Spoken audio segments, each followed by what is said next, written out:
오늘 요한계시록 10장 지금 세 번째 하고 있는데요. 10장에서 입에 꿀같이 달더라는 얘기입니다. 요한계시록에 불신자들에게 내려질 세 번의 심판, 이제 기억하시죠? 7 인의 심판, 7 나팔 심판, 이제 앞으로 7 대접 심판이 있어요. 근데 아직 우리가 나누지 않았는데 여러 차례 제가 말씀을 드렸기 때문에 불신자에게 내려질 7 인 심판, 7 나팔 심판, 7 대접 심판이 있다는 것을 여러 차례 말씀드렸습니다. 그런데 어떤 구조가 있어요. 요한계시록을 지금 우리가 나누고 있는데 일정한 어떤 구조를 가지고 있는데, 예를 들어서 이런 겁니다. 6째 인과 7째 인 그 사이에 그 막간 장면이 나와요. 요한계시록 7장에서 요한계시록 7장 말씀이 들어가고 6째 나팔과 7째 나팔 사이에 또 이렇게 10장 1절부터 11장 14절까지 이렇게 삽입됐습니다. 그러니까 지금 오늘 이 요한계시록 10장은 어떤 6째 나팔, 7째 나팔 사이에 들어있는 말하자면 막간이란 말이에요. 막간에 이런 일이 앞으로 있을 것이다 하고 설명하는 것이 요한계시록 10장에서 11장. 요즘 목사님들이요, 요한계시록 공부한다고 지금 그룹 모여서 난립니다. 우리 내 후배 안현호 목사가 요한계시록 책을 써가지고 지금 목사들 곳곳에 다니면서 강의를 하는데 목사님들이 이렇게 많이 온대요. 거기는 담임 목사만 딱 초청을 해서 요한계시록 공부를 시키고 있습니다. 관심들이 많아졌습니다. 6째 대접, 7째 대접 그 사이에 또 이제 막간이 있어요. 요한계시록 16장이 나오는데 16장 15절에 보면, 보라 내가 도둑같이 오리니 누구든지 깨어 자기 옷을 지켜 벌거벗고 다니지 아니하며 자기의 부끄러움을 보이지 아니하는 자는 복이 있도다. 이건 어떤 재앙과 재앙 사이에 이렇게 경고의 말씀, 그리고 주의의 말씀, 그리고 이루어질 예언의 말씀, 이런 것들이 요한계시록에는 이렇게 끼어 있다. 그런 구조를 가지고 지금 이 종말 시대를 이렇게 설명하고 있다. 되어질 시대를 설명하고 있다는 얘기입니다.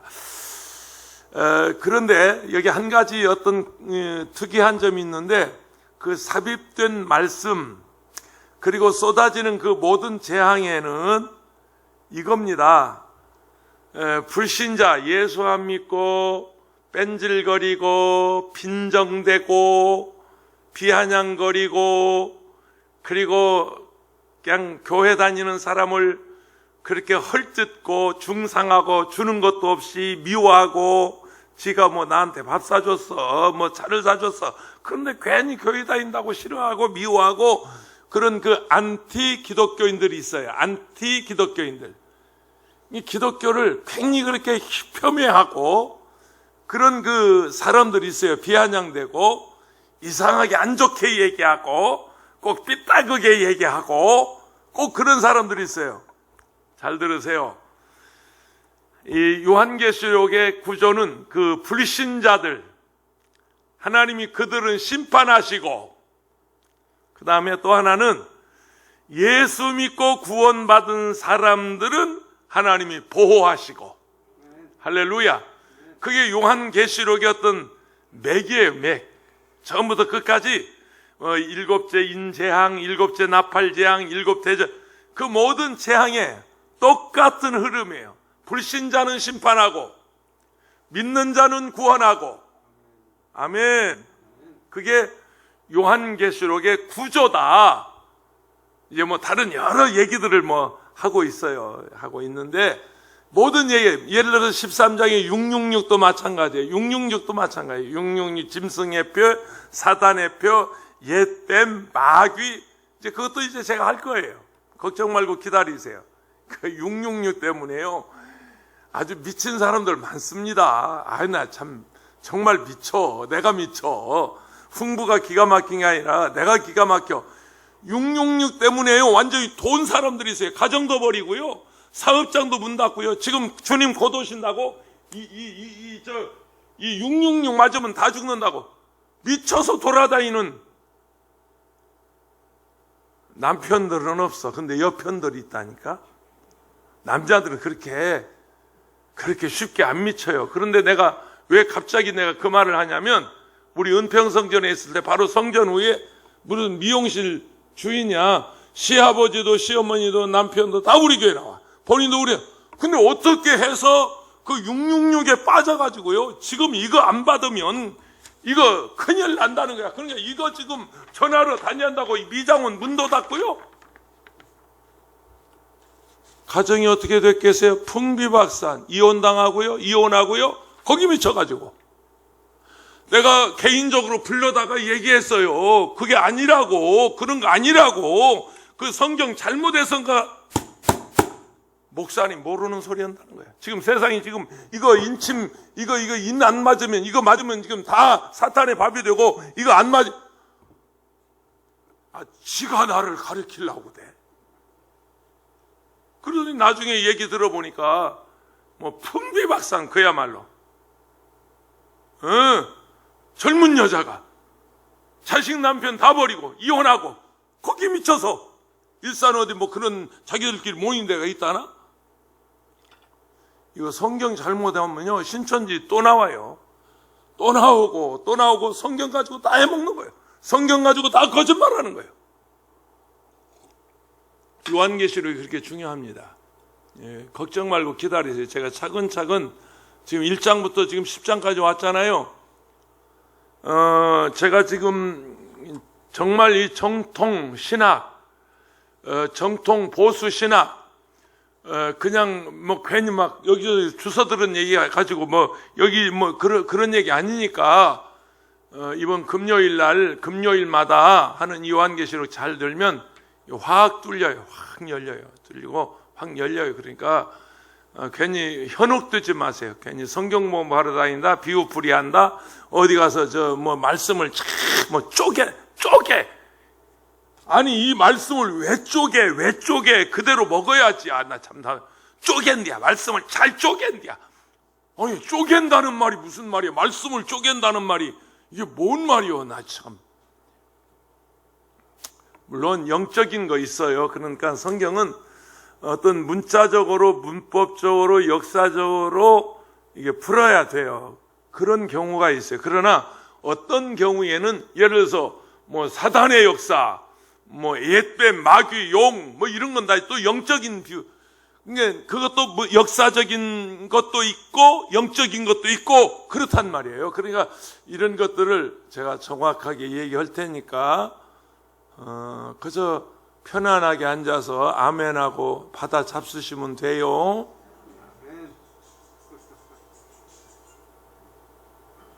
그쪽에 오는 소리.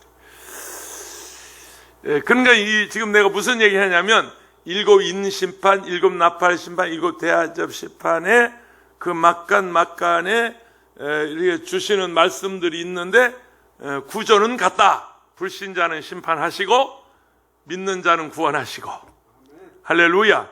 그 원칙을 가지고, 그런 원칙을 가지고 이 요한계시록을 생각하면 두려울 것도 없고 무서울 것도 없고 쫄 것도 없고 떨 것도 없고 그렇습니다.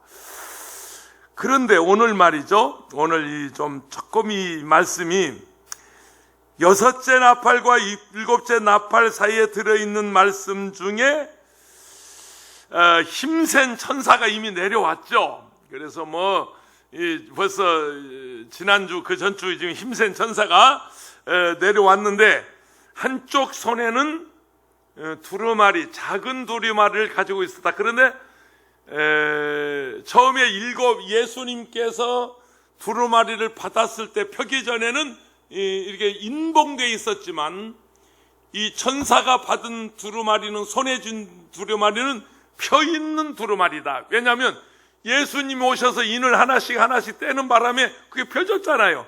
이 하늘에서 내려온 천사가 받은 두루마리는 펴 있는 두루마리였다. 그런데 그 힘센 천사가 내려와서 막 세상을 막 심판하는 거죠. 한 발로는, 왼발로는 땅을, 오른발로는 바다를, 온 세상을 딱 짓밟고 이제 막 휘젓는데 이번에 보니까 그 손에 두루마리, 작은 두루마리를 가지고 있었어요. 그런데 그 오른손을 들고 살아계신 하나님과 온 천하 만물을 창조하신 하나님께 맹세하여 하나님의 비밀이 지체되지 않고 속히 이루어지기를 원합니다 하고 이렇게 두루마리를 펴들고 천사가 하늘을 향해서 하나님, 이 일이 속히 이루어지게 하소서, 빨리 이루어지게 하소서 이러면서 천사가 맹세를 한단 말이죠. 근데 요한이 그 광경을 보고 있는데 하늘에서 음성이 들리기를 그거 네가 받아서 먹어라 그래요. 네가 받아서 그거 먹어버려라 그래요. 아니, 손에 들고 있는 두루마리를 받아서 먹으라는 거예요. 근데 그걸 먹을 때 어떤 현상이 나타나요? 입에는 꿀같이 달고, 그리고 배에서는 익모초처럼 쓰고, 익모초는 내가 갖다 붙인 거예요. 익모초 먹어보진 않았지만 익모초가 그렇게 쓰다면서요. 나는 그런 거 안 먹고 산 사람이요. 익모초. 그래서 지금도 약을 잘 못 먹어요.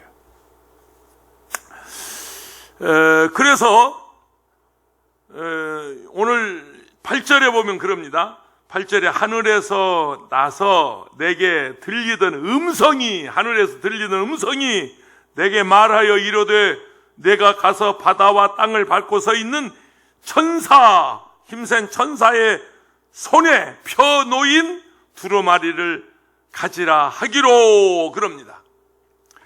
요한은 하늘에서 음성을 들었어요. 하늘에서 나서 내게 들리던 음성이 내게 말하여 이르되, 그 음성이 하나님 보좌에서 나는 하나님의 음성일 수도 있지만 어린 양 예수의 음성일 수도 있다는 것을 전제하시면 돼요. 그 음성이 무슨 천사의 음성이 아니고 하늘에서 들리는 음성은 하나님의 음성. 예수님 살아계실 때 3번 음성 들리죠. 침례받고 물에서 올라올 때 이는 내 사랑하는 아들이요 내 기뻐하는 자라, 성령이 비둘기. 그리고 변화산에 올라가서 기도하실 때 이는 내 사랑하는 아들이요 내 기뻐하는 자라, 할렐루야. 그 하나님의 음성, 하늘에서 들리는 그 음성, 우리는 그 일에 민감해야 돼요. 어제 아침에 정말 어떻게 그렇게 절묘하게 새벽에 기도하는데 딱 마음에, 딱 성령이, 하나님의 그 감동이, 다른 말로 말하면 하나님의 음성이죠. 하나님이 계시죠. 오산 신망하기 전에 이집트부터 얼른 갔다 와야 할 것 같아. 그래서 막 서둘러서 아침 먹고 갔잖아요. 아니, 그 안 갔으면 어쩔 뻔했어요. 안 가도 뭐 할 수 없지. 죽는 사람 죽는 거지. 내가 그런 경우를 여러 번 벌써 경험했는데, 김일씨, 희한하게 그 최두열 집사하고 연관된 일에 그런 일이 있네. 그 김일씨, 최두열 사장이 김일씨 매니저는 아니고, 매니저라고 하는 얘기는 그렇고, 하여튼 그런 심부름을 했습니다. 김일씨, 그 최두열 이왕표를 함께 그 심부름을 해서, 그 당시에도 그 사건을 잘 알아요. 왜냐하면 김일씨 장례식 때 김일씨 시신을 국립묘지로 안장했더라고요. 그 고흥에 있는 그 섬에서 어저께 현충원으로 모셔왔더라고요. 김일씨. 그걸 나한테 얘기하는데 이 사람들이, 내가 장례위원장인데 저런 싸가지, 새끼들이 예수 안 믿으니까 목사를 아주 우습게 봐.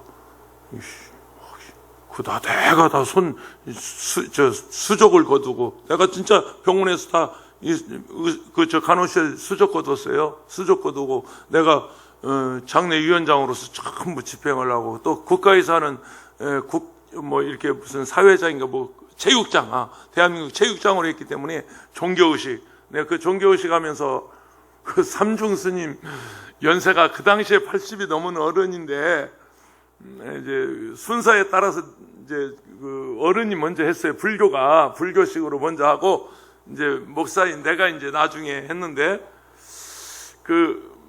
참 그래도 목사라고 하는 자존심 때문에 그 스님을 좀 짠하게 봤어요. 내가 그 어른인데도. 그래서 그냥 이렇게 목례만 하고, 서로 아는 사이니까 목례는 하죠. 목례는 하고 그랬는데, 내가 이제 설교하고 내려오니까, 내가 집례하고 내려오니까 저기 사람들 사이에, 거기 이제 그 당시 국회의원들도 오고 연예인들도 오고 여럿이 많이 왔습니다. 방송 김일씨 장례식 때, 연결식 때 여러 사람이 와 있는데, 거기 이제 1번 부인도 오고 2번 부인도 오고 3번 부인도 오고 4번 부인도 오고 5번 부인도 오고, 부인들도 여럿이 있더라고요. 번호가 있더라고요. 네, 상복을 입은 부인도 있고 상복을 못 입는 부인도 있고, 그러니까 부인 하나만 데리고 살아, 복잡이요. 그러지 마. 그리고 애들도, 자녀들도 보니까 상복을 입는 자식들이 있고 상복을 못 입는 자식이 있어요. 그 있더라고. 일본에서 온 그 부인이 정말 내 마음에 걸려 있었는데, 그래서 우리가 따로 모셔다가 그 부인은 차로 태워주고 식사도 대접하고, 우리가 그런 적이 있습니다. 아무튼 그랬어요. 그런데 이제 삼중 사람들이 있겠는데, 내가 인도하고 이렇게 내려오는데 그 스님께서 이렇게 앞으로 나오더니 아주 그 합장을 이렇게 하고 목사님, 오늘 말씀이 너무 좋았습니다. 은혜가 됐습니다. 이러는 거야. 아니, 삼중 스님이요, 한번 쳐봐요. 유명한 분입니다. 그리고 그분이 평생을 김일 선생을 돌봐주신 분이에요. 김일 선생 후원자예요, 후원자. 근데 얼마나 그때 그 어른 앞에서 내 얼굴이 빨개지고 부끄러운지, 그 다음부터 스님 만나면 무조건 합장하고 인사합니다. 목사라고 하는 자존심 때문에 스님한테, 하여튼 그런 그 에피소드가 있습니다. 마지막 화장터에서 화장해서 이제 고흥으로 보내드리고, 고흥까지는 제가 안 갔습니다만은, 이제 그때도 그랬어요. 최두열 사장이 거기 매니저예요. 근데 알거든요. 급하게 연락받고 안산에서 목회할 때인데 을지병원에 도착했어요. 중환자실에 있다고 그래서 12시부터 면회가 되는 줄 알고 12시 5분쯤 도착했어요. 제가 집이 멀지 않았어요. 을지병원에서. 그래서 이제 가니까 면회가 다 끝났어요. 11시 반부터 12시까지래요. 그래서 노크를 하고, 나 교회 목사라고, 순복음교회 목사인데 김일 선생님 기도해 주려고 왔다고 그랬더니 문을 열어줘요. 목사님만 들어오래요. 그래서 이제 들어가서 기도해 줬는데, 참 이 임종기도가요 참 어렵습니다. 이번에는 내가 최두열 사장 와이프 마지막 기도하면서 못했어요. 그 말 못했어요. 먼저 가세요. 잘 가세요. 주님 이 영혼 부탁합니다. 그 말 못했어요. 왜냐하면 남편이 울고 있는데 어떻게 그 말을 해요? 펑펑 울고 옆에 있는데 어떻게 그런 말을 해요?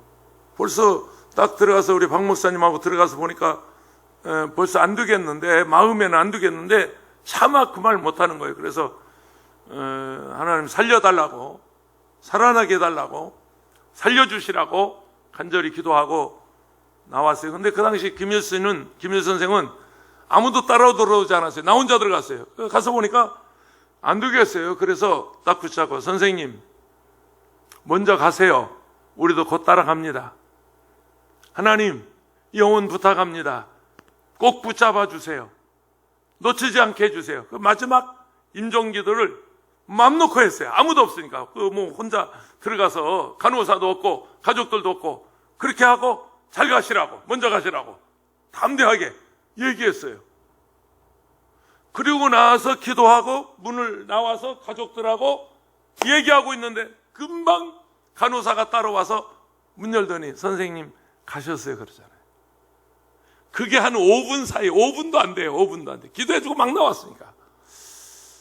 그런 경우들이 있습니다. 우리가 그런 일에 우리 그리스도인들은 민감해야 돼. 특별히 주의 종들은 그 성령의 음성, 하나님의 음성, 그리고 성령의 감동에 우리가 민감하게 순종하고 민감하게 움직이면 하나님이 영광을 받으십니다. 하늘에서 음성이 들리는 거요. 그 들리던 음성은 신적 권위를 가진 하나님의 음성, 어린 양 예수의 음성, 그 음성이 하늘에서 들리니까 요한은 순종할 수밖에 없는 거예요. 그 음성에 복종할 수밖에 없는 거예요.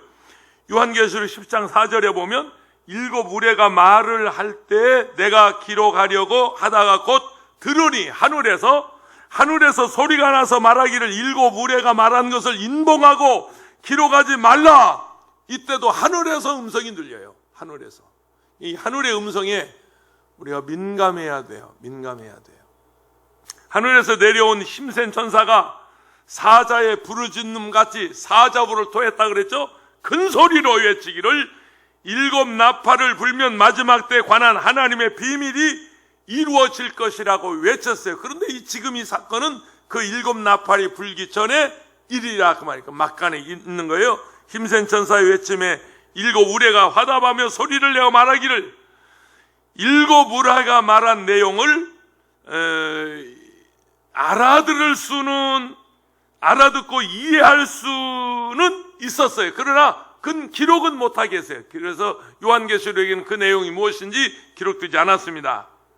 일곱 우레가 말한 내용을 기록하지 말라는 그 하늘의 음성에 요한은 순종했어요. 힘센 천사가 오른손을 들고 하나님께 맹세하는 것을 보았습니다. 그 두루마리는 일곱 인으로 봉한 채 하나님의 오른손에 있었지만 어린 양 예수가 두루마리를 취하시고 일곱 인을 떼셨기 때문에 이제는 펴져 있는 두루마리다. 그런데 8절에 내가 가서 바다와 땅을 밟고 서 있는 천사의 손에 펴놓인 두루마리를 가지라, 달라고 그래라. 그 두루마리 내 손에 가져라. 여기 두 가지 명령형 동사가 나오는데 하나는 가서 가져라입니다. 가서 가져라. 명령형 동사입니다. 이게 명령 동사입니다. 10장 1절에 보면 힘센 천사의 유용을 구름을 읽고 머리에는 무지가가 있고 이미 나눴죠. 얼굴은 해같이 빛났고 발은 불기둥 같았다. 근데 그 오른발로 왼발로 바다와 땅을 딱 짚고 있었다. 이 힘센 천사의 모습이 10장에 나왔어요. 1절에. 그리고 3절에 보면 힘센 천사가 큰 소리로 외칠 때 그 외침에 답하는 일곱 우레가 소리를 내서 이렇게 뒤를 이어가는, 그리고 오늘 8절이 나오는데 요한은 주저하지 않고 힘센 천사에게 가는 겁니다. 하늘의 음성을 듣고 그거 주세요. 그 오른손에 있는 두루마리를 주세요. 가서 얘기하는 겁니다. 쉽지 않는 일이지만 힘센 천사가 쥐고 있는 그걸 달라고 하기가 쉽지 않죠. 그러나 하늘의 음성을 듣고 담대하게 가서 주세요. 이리 주세요. 그럽니다. 여기서 짚고 넘어가야 할 한 가지 사실은 힘센 천사가 바다와 땅을 밟고 있다는 것이 10장 2절과 5절에서도 언급했어요.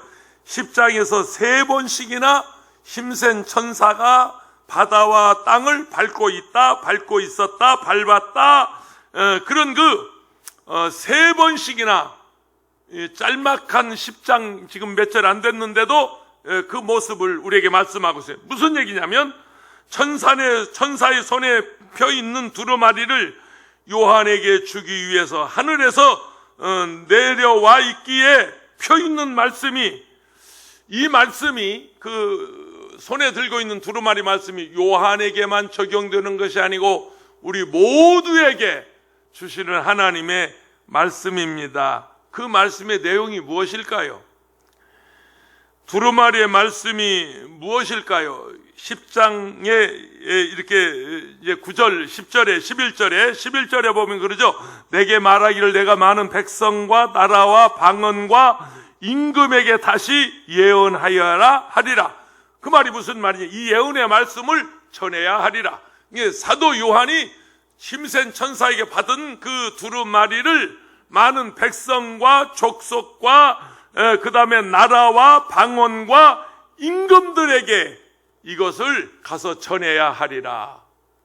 무슨 얘기냐면 바다와 땅을 밟고 서 있는 천사의 손에 두루마리를 가지라는 하늘의 음성은 전적으로 순종했더니 하나님께서 이것을 다시 나라와 족속과 방언과 임금들에게 가서 전해야 하리라.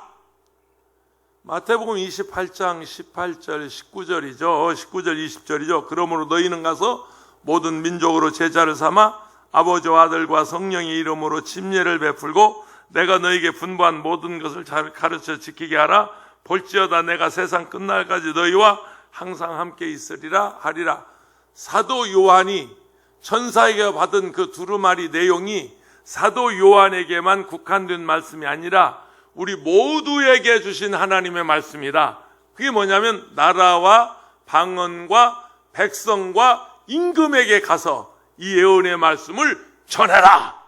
할렐루야. 전해서 안 믿는 건 할 수 없어요. 전도해서 안 믿는 건 어떻게 우리가 할 수 없어요. 그러나 우리는 전해야 할 사명이 있습니다. 때를 얻든지 못 얻든지 복음을 전해야 할 사명이 있고 이 예언의 말씀을 증거해야 할 사명이 있습니다. 오늘 그 사명의 증인들이 되시기를 축원합니다. 두 번째 9절입니다. 내가 천사에게 나아가 작은 두루마리를 달라 한즉 천사가 이르되 갖다 먹어버리라.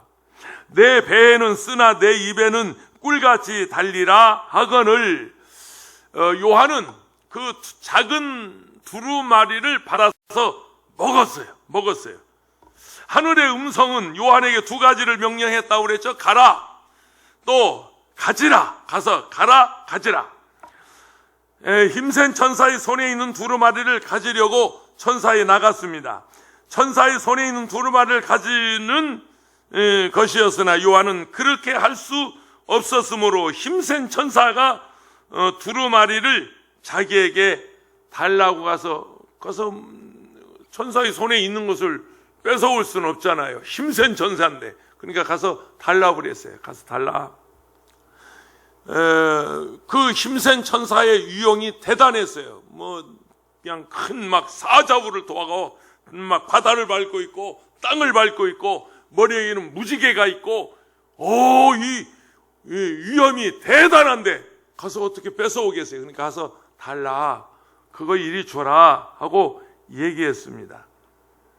요한은 그가 받은 환상 가운데 보고 듣기만 하는 소극적인 모습을 보이는 것이 아니라 적극적인 자세로. 여러분, 우리 예수 믿는 사람들이요, 너무 소심하고요. 아니, 이 코로나 바이러스가 지금 야단이죠. 그러니까 아주 안 믿는 불신자 남편들이 때만 났어. 건수 잡았어. 너 교회 가기만 하면 내가 문 잠궈버려. 너 나하고 이혼해. 만약에 교회 가기만 해요. 너 나 오늘로 끝이야. 그래서 못 나온 사람이 지금 17명이야. 이름 대볼까? 네, 이름까지는 안 돼. 그러니까 우리 예수 믿는 사람들이 굉장히 그런 면에서는 소심해. 너 안 살면 말지. 그래, 이혼해. 좋다. 한번 해볼래, 너? 좀 그렇게 좀 한번 붙어봐, 좀. 그러면 남편들이 벌벌 떨어. 진짜, 교회 못 나가면 큰일 나겠네? 그러고 나가기 하지. 이렇게 벌벌 떨어. 괜찮아. 우리 교회는 방역 잘 수칙하고, 괜찮고, 우리 지금 계속 예배 드리고 있고, 걱정하지 마. 하나님 나 지켜주셔. 좀 그렇게 좀 덤벼봐. 벌벌 떨고. 여기 요한을 보세요. 응? 힘센 천사의 머리에 무지개가 있어. 응? 그리고 그 입에서 막 사자우를 토해. 딱 바다를 다 밟고 있고 땅을 다 밟고 있어. 그리고 막 유형이 대단한데 주세요. 탁 나가서 말이야. 하늘에서 음성을 듣고 하나님의 음성을 듣고 소극적인 자세가 아니라 적극적인 자세. 죽으면 죽으리라. 할렐루야. 에스더 같은 신앙 믿으시면 아멘 합시다. 우리 예수 믿는 사람은 그랬으면 좋겠네. 나는 이번에 물론 정부 시책에 정부 방침에 우리 교회들이 협조한 거 참 잘한 거예요.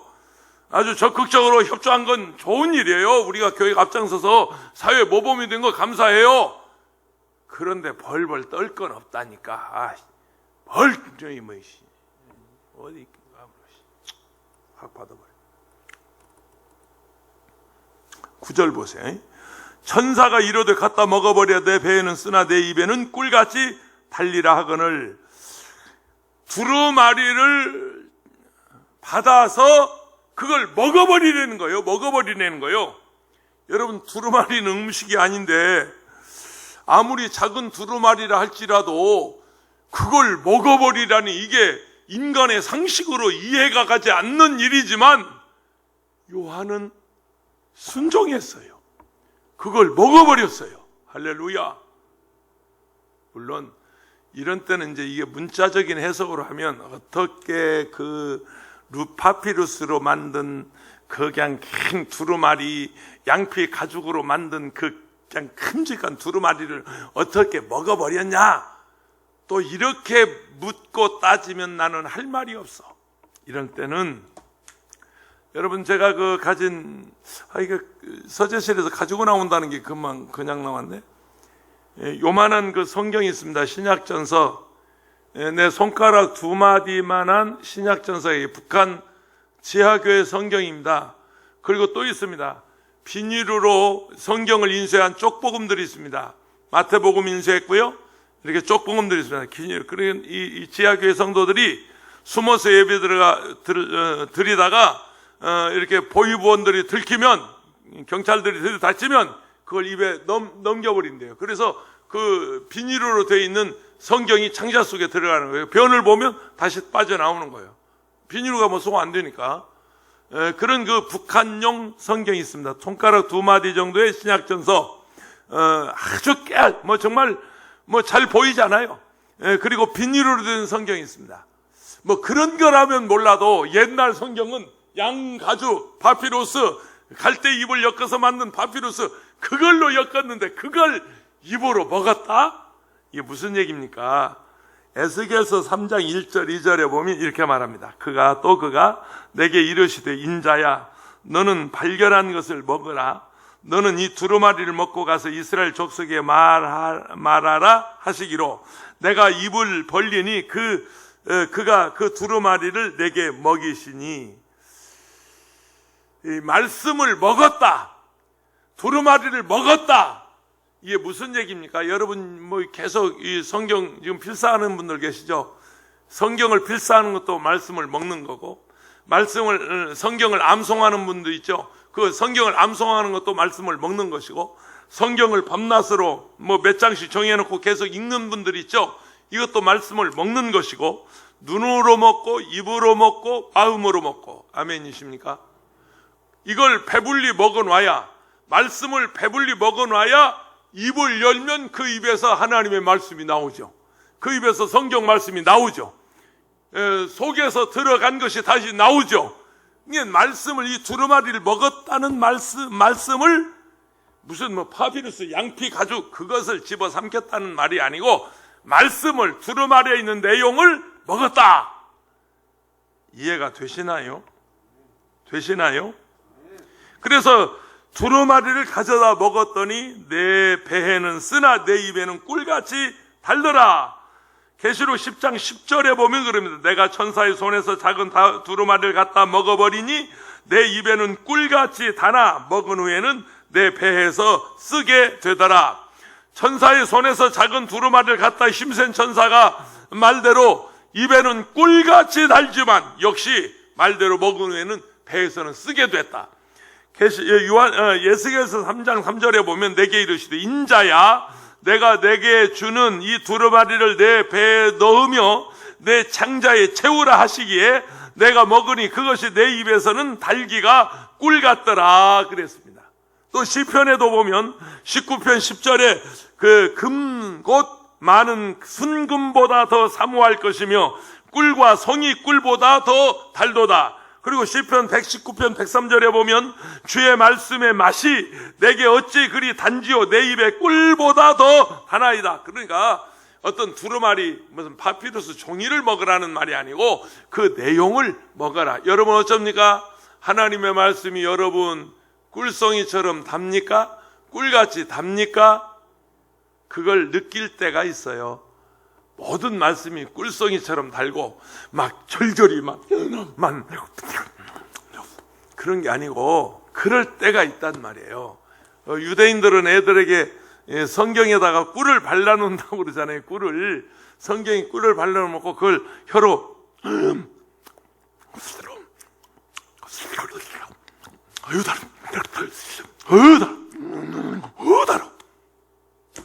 그렇게 애들을 교육시킨다고 그래요. 이 하나님의 말씀이 꿀송이보다 더 달다. 꿀처럼 입에 달다. 그걸 교육시킨다고 그럽니다. 달고 묘한 그 말씀, 생명의 말씀은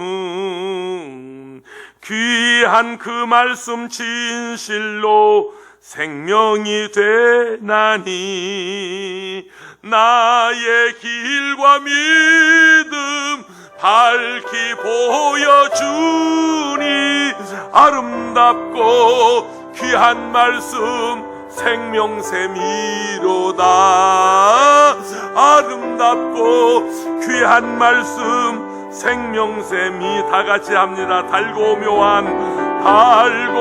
묘한 그 말씀 생명의 말씀은 귀한 그 말씀 진실로 생명이 말씀이 나의 길과 믿음 밝히 보여주니 아름답고 귀한 말씀 생명샘이로다.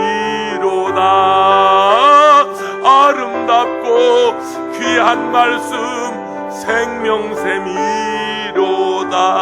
아멘. 그러니까 내 입에 꿀송이보다 꿀보다 달다는 말씀은 하나님의 말씀의 맛이. 아멘. 여러분 그렇게 되시기를 축원합니다. 그 다음 이제 세 번째인데요. 쭉 넘어갈까요? 11절입니다. 11절. 그가 내게 말하기를 내가 많은 백성과 나라와 방언과 임금에게 다시 예언하여야 하리라 하더라. 그러니까 다시 이 말씀을 전해야 하리라 그 말이. 예언하리라 그 말은 전해야 하리라. 할렐루야. 이 예언의 말씀을 임금들에게, 백성들에게, 나라들에게, 모든 족속들에게, 그리고 모든 언어를, 문화를 초월한 백성들에게 이 말씀을 전해야 하리라. 그 사명이 누구에게 있어요? 사도 요한에게만 있어요. 그죠? 반모섬에 유배되었던 그 사람에게만 그 사명이 있어요. 그죠? 네? 아니 그때 그 사람에게만 그 사명을 주었어요. 그죠? 오늘 우리에게 주신 말씀이에요. 아멘. 믿습니까? 이 말씀을 백성과 나라와 방언과 임금에게 다시 전해야 하리라. 이게 사도 요한의 사명이었다면 오늘 우리의 사명입니다. 오늘 우리는 복음을 전해야 할 사명이 있어요. 때를 얻든지 못 얻든지 항상 이 복음을 전하는 저와 여러분 되시기를 축원합니다. 계시록 1장 19절에 그러므로 내가 본 것과 지금 있는 것과 장차 될 일을 기록하라.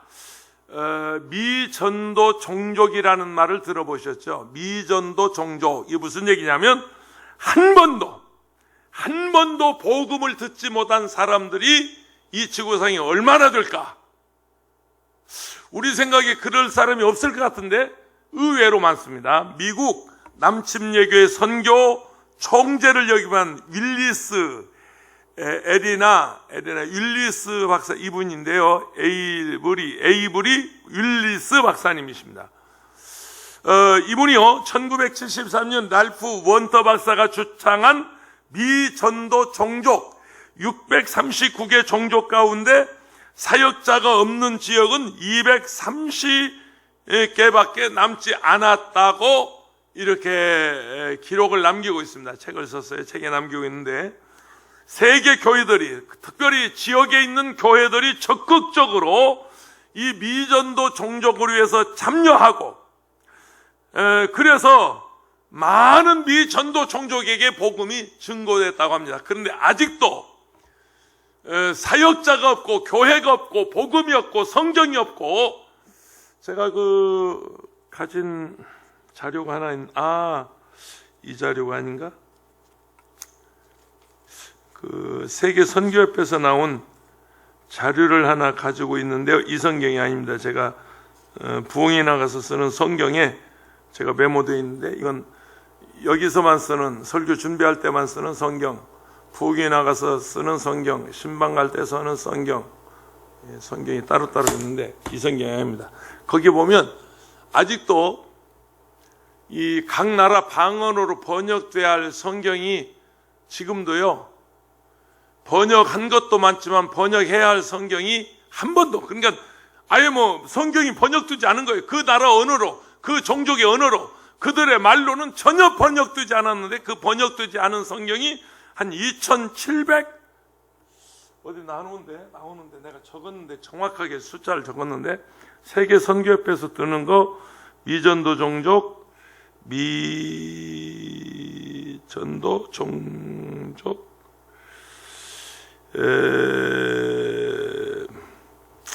내가 다음에 말씀드리겠습니다. 그러니까 아직도요, 수천 개 방언으로 성경이 번역돼야 돼요. 아직도 성경책 없는 나라가, 지금 이 윌리스 박사 통계에 의하면 그렇습니다. 230개 정도는 아직도 사역자가 없다. 거긴 성경도 없고 복음도 없고 교회도 없고 예수를 모르고 230개 정도가 그렇다고 그럽니다. 그런데 내가 가진 세계 선교협회 통계에 보니까 2,000 몇 개가 있어요. 한 5,000개 종족 가운데 한 절반은 언어가 번역이 됐고, 한 절반 정도는 아직도 번역되지 않았습니다. 아직도 성경이 발간되지 않았습니다. 그러니까 그들에게 복음이 증거돼야 이제야 끝이 옵니다. 그러니까 아직 끝은 아니다는 말은 그들에게까지도 복음이 증거되고, 그들도 우리가 예수 몰라서 못 믿었습니다. 전해주는 사람이 없어서 안 믿었습니다. 우리는 예수를 모릅니다. 그 말 못하도록 땅끝까지는 바로 그런 의미입니다. 땅끝까지는 미전도 종족까지 복음이 증거되면 그제야 끝이 오리라. 그때가 어느 때냐? 별들에게 물어봐. 그거 아는 사람은 다 이단들이야. 그거 안다고 하는 사람들은 다 이단입니다. 그거 안다고 하는 사람들. 성경대로 아직 끝은 아니다. 윌리스 박사는 선교의 미전도 종족, 선교운동, 선교과업, 완수운동, 구전, 선교운동, 회교도, 회심운동, 지역교회 협력운동을 꼽았는데, 이슬람권에서 복음을 접하지 못했지만, 근데 이슬람권에서 그건 큰일 나죠. 성경 들고 들어가면 사형이니까. 그건 집안에서 이슬람권, 제가 인도네시아 가서, 인도네시아가 세계 최대의 무슬림 국가입니다. 인구의 한 86%가 무슬림들이에요. 인구가 워낙 많은 나라니까. 인도네시아 갔는데 우리 한치환 선교사님 계시는 수라바야 지역에 제가 연전에 다녀온 적이 있습니다. 근데 거기 가서 얘기 들으니까 집에서 쫓겨난 애들, 교회 학교 갔다고 집에서 버려, 교회 나갔다고 부모가 쫓아내, 아주 호적에서 파내. 그래서 자기 자식이지만 워낙 거기는 새끼들 많이 나니까, 너 하나 없어도, 너 하나 집 버려도 그냥 길거리에 그렇게 말하자면 버려진 강아지처럼, 버려진 들고양이처럼 그렇게 부모들이 버린 아이들이 수두룩해. 그런 아이들을 데려다가 한치환 선교사님은 초등학교 과정을 하고 중학교 과정을 하고 그래 고등학교 과정, 신학교 과정까지 해서 거기서 무슬림 선교사들을 길러내는, 우리 한치환 선교사가 그 일을 하고 있어요. 그 말랑이라고 하는 지역입니다. 수라바야, 인도네시아 자카르타가 1도시, 수라바야가 2도시인데 그 말랑은 수라바야에서 또 내려서 한 2시간 차 타고 들어가니까 있는데, 거기 가면 유아 유치원에서부터 초등학교, 중고등학교, 신학교까지 학교를 경영했어요. 근데 그 아이들이 전부 무슬림 가족에서 쫓겨난 애들, 교회 나간다고 예수 믿는다고 전부 쫓아낸 애들, 호적에서 파낸 애들, 길거리에 버려진 아이들, 그런 애들을 불러다가 그래 가르치고 선교사를 그 속에서 파송하는 그런 귀한 사역을 하고 있습니다. 가장 말하자면 열악한 환경이 무슬림권, 힌두교는 그래도 뭐 그렇게 무슬림처럼 그렇게까지는 안 한 것 같습니다. 그리고 그는 어떤 지리적, 문화적, 그리고 종교적 그런 차이 때문에 또 문맹률, 여기 제가 메모했네요. 보니까 문맹률이 아직도 2251개의 언어에 대해서 성경 번역이 되지 않았다. 제가 적어왔는데도 몰랐네요. 아직도 2251개 언어에 대해서 이 성경이 번역되지 않았어요. 그러니까 이 성경 그들의 언어를 언어가 없는 나라가 있거든요. 우리 한국 언어를 수입해간 나라들이 있죠. 세계 지금 한 3개국에서 3개 종족이 우리 한글을 그들의 문자로 쓰고 한국어를 그들의 모국어로 쓰는 그런 나라들이 있습니다. 남백의 섬 가운데 우리 한국어를 수입해간, 영어만 수입해가는 것이 아니고 한국어도 수입해가는 그런 그 나라들이 있어서, 종족들이 있어서 한글 성경을 만들어서 보내고 한글 책을 만들어 한글을 가르치고 그런 나라들이 있는데, 아직도 2251개 언어에 대해서는 성경이 번역되지 않은 그들에게도 복음이 증거돼야 하는 그때가 와야 이제야 끝이 오리라, 아직 끝은 아니니라. 이 말씀의 차이가 바로 거기 있습니다. 오늘 이 사도 요한이 힘센 천사에게 받아서 먹어버린 이 하나님의 말씀을 나라와 방언과 임금들에게 가서 다시 예언해야 하리라, 다시 전해야 하리라. 이게 사도 요한에게 주신 말씀입니까? 오늘 저녁 나와 여러분에게 주신 말씀입니까? 우리 모두에게 하나님이 그 사명 주셨습니다. 때를 어떤지 못 어떤지 항상 이 복음 전하시는 저와 여러분 되시기를 축원합니다. 하나님 아버지 고맙습니다.